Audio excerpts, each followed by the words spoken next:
নমস্কার বন্ধুরা, সুপ্রভাত। তো আশা করছি তোমরা যে যেখান থেকে দেখছো সবাই ভালো আছো। তো আমিও তোমাদের আশীর্বাদে ভালো আছি। তো এখন বাজে সকাল 7টা। তো এখন থেকে আমার ব্লগটা স্টার্ট করলাম। তো এই দেখো আমি সকাল সকাল চলে এসেছি সব কাজকর্ম সেরে নিয়ে বিছানার সাজ পোশাক চেঞ্জ করতে, কেননা আজকের বারে রবিবার। তো আজকের আমার একটু কাচাকুচি বেশি আছে আর কাজের চাপটাও আমার বেশি, কেননা সারা সপ্তাহ বাচ্চার স্কুল ড্রেস, তো আরও বাড়িতে যেসব ড্রেস পরে সেগুলোকে সব কাচতে হবে। তো তার সঙ্গে এই যে বিছানার সাজ পোশাকটাও চেঞ্জ করে নিচ্ছি। তো এগুলো আমি সব কাচবো। তো এই দেখো আমি এদিকে বিছানার বেডশিটটা চেঞ্জ করে নিচ্ছি, কেন ডবল বেডশিট পাততে হয়। তো ছেলেটা যেহেতু বাইরে খেলাধুলা করে এসে, তো ও না চেয়ারে বসবে না ঘরের মেঝেয় বসবে, ও সবসময় বিছানার মধ্যেই ধাপাধাপি করে। তো সেই কারণে আমাকে ডবল সেট করতে হয়েছে। তো একটা তুললে আর একটা পেতে দিই।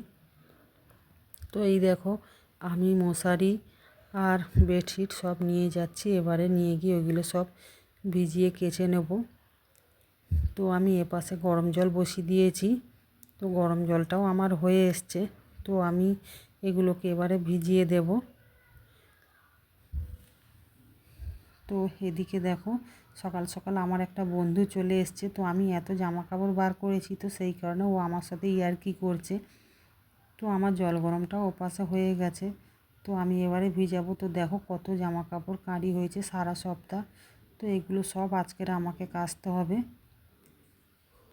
তো আমি জামা কাপড়গুলো ভিজিয়ে দিয়ে এই দেখো আমি চলে এলাম ছাদে। তো ছাদেতে এত নোংরা হয়েছে, তো সেই কারণে আর আমি ছাদটায় সবসময় আসি না, কেন আমাদের এখানে এত হনুমানের উৎপাত। তো আমি ভয়েতে ছাদে উঠি না। আর তাছাড়াও বেশি জামা কাপড় হলে তবে আমি ছাদে জামা কাপড় মেলতে আসি। তো আজকেরে ভাবলাম অনেক জামা কাপড় ছাদে মেলবো।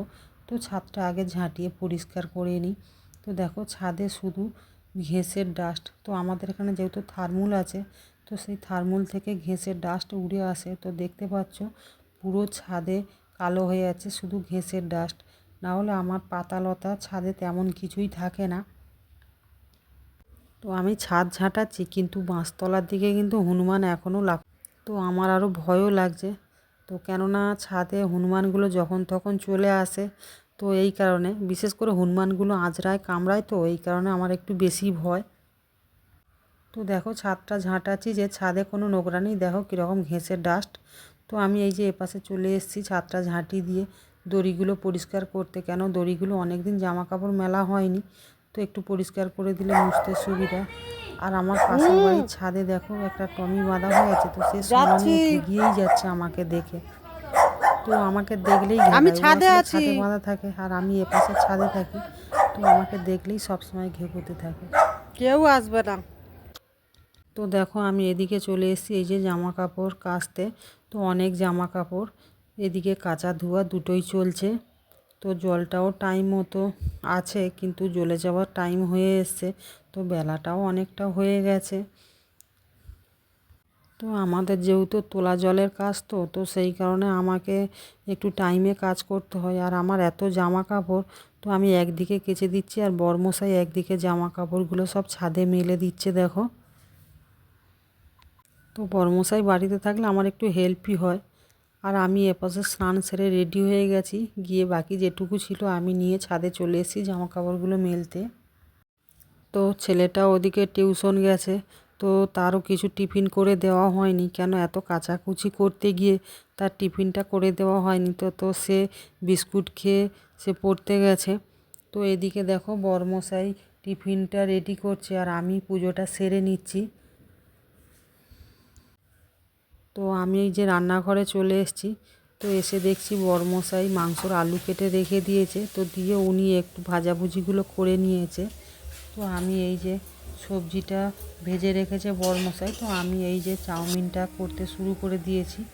আর একটু তেল শর্ট পড়েছে, তো বরমশাই বসে যে তেলটা প্যাকেটটা কেটে একটু ভরে দিচ্ছে। তো চাউমিনটা করতে তো একটু বেশি তেল প্রয়োজন হয়, তো দেখতেই পাচ্ছ।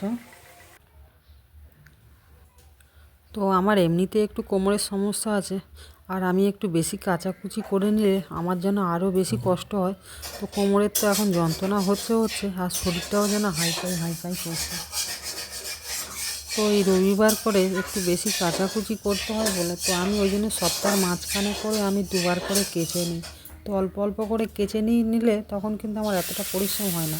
তো এই সপ্তাহে আমার একটু কাজের চাপও বেশি ছিল, আর আমাকে একটু বাইরে একটু অফিস ঘাটগুলো ছুটতে হয়, কেননা এদিক ওদিক যেতে হয় বলে তো কাচারও সময় পাইনি। তো বাড়ির কাজ করব কখন, রান্নাবান্না করব কখন, আর বাইরের কাজ সামলাবো কখন। তো আমার যেহেতু একটা গ্রুপ দল চলে, তো সেই দলের মধ্যে আমাকে মাঝে মাঝে মিটিং অ্যাটেন্ড করতে হয়। তো বন্ধুরা, আজকের টিফিন বানাতে অনেক দেরি হয়ে গেছে। ছেলেটা 9টার সময় পড়তে গেছে, তো এখনও আসেনি। আর আমার কাছে ধোয়াধুয়ি করতে এতটাই ব্যস্ত হয়ে গেছি যে কাজের চাপে টিফিনটা বানানো হয়নি। তো ছেলেটা 2টো বিস্কুট আর 1 গ্লাস জল খেয়ে পড়তে গেছে। তো এখন বাজে 11টা। তো আমি তাড়াহুড়ো করছি, চাউমিনটা বানিয়ে দিচ্ছি, দিলে ছেলেটা এসে টিফিন খাবে আর আমিও একটু খাবো। আর বড়মশাই ওদিকে গেছে মাংস কিনতে। এখন টিফিনটা বানিয়ে নিই, তো ছেলেটাও চলে আসবে, আসলে 3জনে মিলে টিফিনটা খেয়ে নেব, নিয়ে তারপরে রান্নার দিকে যাব। তো বন্ধুরা, আমার অনুরোধ রইল তোমরা আমার পুরো ভিডিওটা দেখো।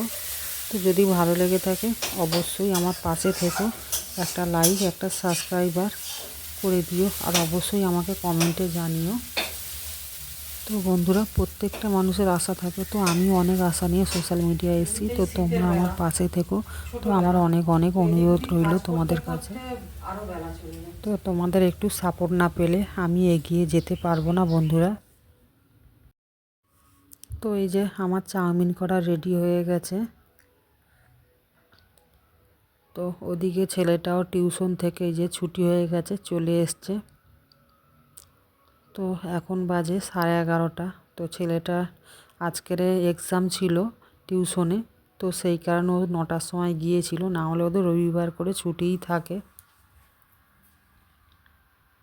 তো বন্ধুরা, যদি কোনো ভুল কিছু বলে থাকি তো ক্ষমা করে দিও। তো মানুষ মাত্রই ভুল হয়, তো আমারও হয়তো ভুল হলেও হতে পারে। তো এই দেখো আমার পুঁই গাছে কীরকম পুঁই মিটুলি ধরেছে। তো এখন গাছগুলো ছোট ছোট, তো একটু একটু ধরেছে এখন পুঁই মিটুলিগুলো। আর এদিকে বরমশাই মাংস কিনে নিয়েও চলে এসছে, আর এদিকে চাউমিনের সস নিয়ে এসছে। তো আমি এইবারে টিফিন রেডি করে নিয়েছি। তো বন্ধুরা, এখনের মতো রাখছি। তো সবাই ভালো থেকো। তো টাটা।